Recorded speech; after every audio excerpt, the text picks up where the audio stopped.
చెప్పుకుంటే దేవుడు. ఒకప్పుడు విదర్భ దేశంలో మహేంద్రుడనే పేరు మోసిన ఇంద్రజాలికుడుండేవాడు. అతనికి ఇద్దరు కొడుకులు. కొడుకులు ఇద్దరు వయసుకొచ్చే నాటికి అతను ఇంద్రజాల విద్య మీద వచ్చిన సంపాదన అంతటినీ దానధర్మాలకు ఖర్చు చేసేశాడు. ఇలా ఉండగా తన పెద్ద కొడుకు రాముడికి అంతు లేనంతగా డబ్బు పిచ్చి ఉండేది. అతను తండ్రి వద్ద ఎప్పుడూ డబ్బులను అడిగి వాటిని తన అవసరాలకు వాడేస్తూ ఉండేవాడు. దీంతో ఒకరోజు తండ్రి వాడికి డబ్బులు ఇవ్వడం మానేశాడు. అప్పటి నుంచి రాముడు ఎక్కడైనా ఇంట్లో డబ్బులు దొరికితే దొంగతనంగా పట్టుకుపోయేవాడు. ఇదొక రోజు మహేంద్రుడు గ్రహించి అతనిని చావకొట్టాడు. దాంతో రాముడు అలికి ఎటో వెళ్ళిపోయాడు.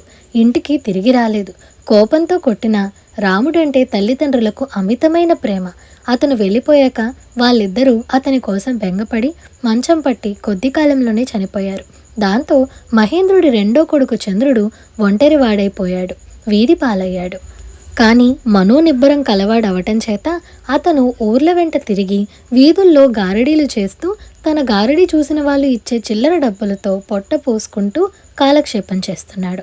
ఇలా ఉండగా ఒక వీధిలో చంద్రుడు గారడీ చేస్తుండగా ఒక తల్లి తన కొడుకును చితకబాదటం చూశాడు. ఆ పిల్లవాడిని చూస్తే బక్క చెక్కిపోయి ఉన్నాడు. అటువంటి వాడిపైన తల్లెందుకు చేయి చేసుకుంటుందా అని ఆమెను వారించాడు. చంద్రుడు ఆమెను ఎందుకమ్మా పిల్లవాడిని అలా కొడుతున్నావు అని అడిగాడు. అందుకు ఆ తల్లి, నా భర్తకు పెద్ద జబ్బు చేసింది. నేను ఆ దేవుడికి మొక్కుకున్నాను. వెంటనే జబ్బు తగ్గిపోయింది. వారం రోజుల పాటు జబ్బు తగ్గిపోతే గనక ఇంటిల్లిపాది మధ్యాహ్నం దాకా ఉపవాసం ఉండి దేవుడి దర్శనం చేసుకొని ఆ తర్వాతే భోజనం చేస్తామని మొక్కుకున్నాను.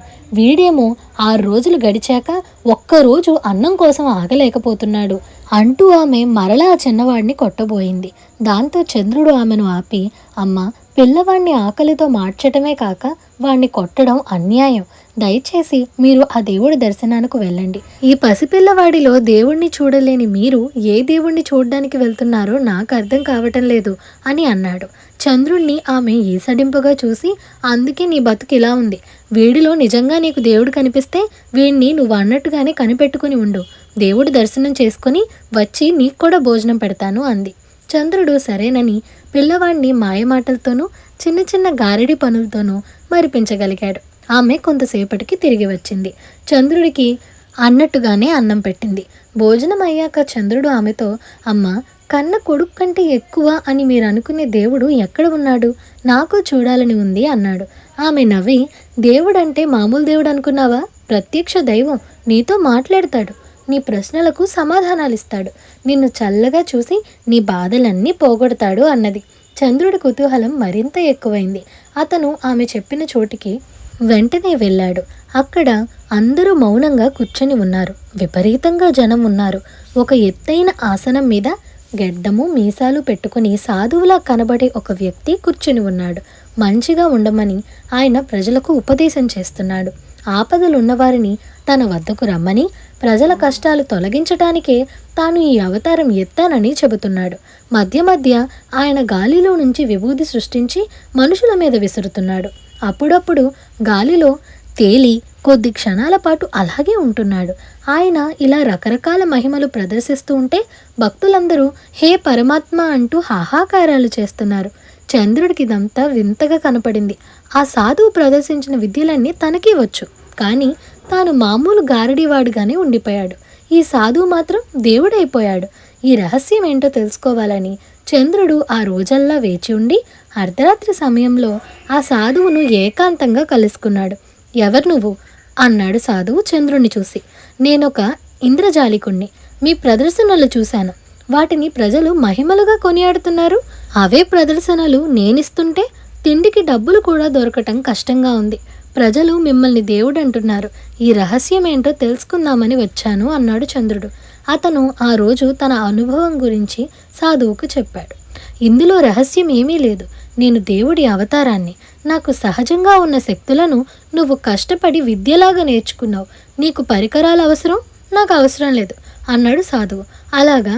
అయితే నేను నా వేలు తెగ కోసుకుంటాను. మీరు దాన్ని మళ్ళీ అతికించగలరా అని చంద్రుడు అడిగాడు. అలాగేనన్నాడు సాధువు.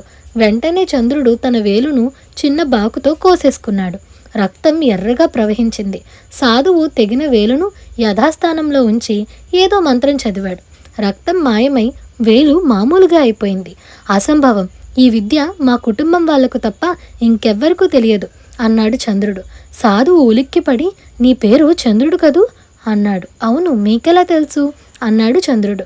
నేను నీ అన్న రాముణ్ణి అన్నాడు సాధువు చంద్రుడికేసి ఆప్యాయంగా చూస్తూ. చంద్రుడు తెల్లబోయాడు. అతన్ని నోట మాట రాలేదు. సాధువు చంద్రుడితో మళ్ళీ ఇలా అన్నాడు, నీ ప్రశ్నకు ఇప్పుడు సరైన సమాధానం చెప్తాను. ఈ ప్రపంచంలో అంతా మాయ. నువ్వు ఒక చిన్నపిల్లవాడికి నీ ఇంద్రజాలంతో ఆకలి జ్ఞాపకం రాకుండా చేశావు. ఆ చిన్నపిల్లవాడు నీలో దేవుణ్ణి చూశాడు. పెద్దవాళ్ళ విషయంలో అలా కాదు. నేను దేవుణ్ణని చెప్పి ఇంద్రజాలం చేసి దేవుణ్ణయ్యాను. నువ్వు గారడీవాడినని చెప్పి ఇంద్రజాలం చేస్తే గారడీవాడిగానే ఉండిపోతావు. ప్రజలు నీ ఇంద్రజాలము నా ఇంద్రజాలము కూడా చూస్తున్నారు. కానీ వాళ్లకు అనుమానం రాదు. ప్రపంచంలో హాయిగా బ్రతకాలంటే విద్య ఉంటే చాలదు. మాటలు చెప్పి మోసం చేయడం నేర్చినప్పుడే నీ విద్య రాణిస్తుంది. అదే నేను చేసినది. దేవుడినని అబద్ధం ఆడటం నా బ్రతుకు తెరువు. ప్రజలు మూర్ఖులుగా ఉన్నంతకాలం నాకు ఏ లోటో లేదు. నీ సందేహం తీరింది కదా, ఇక వెళ్ళిరా అని అన్నాడు సాధువు. చంద్రుడు వెళ్ళిపోయాడు. ఆ తర్వాత అతను ఏమయ్యాడో ఎవ్వరికీ తెలీదు. కానీ విదర్భ దేశంలో తూర్పు పక్క ఒక మారుమూల గ్రామంలో దేవుడు అవతరించాడని, ఆయన ఎన్నో మహిమలు ప్రదర్శిస్తున్నాడని జనాలు తండోపతండాలుగా చూడటానికి వెళ్ళడం ఆరంభమైంది. ఇదండి ఇవాల్టి కథ.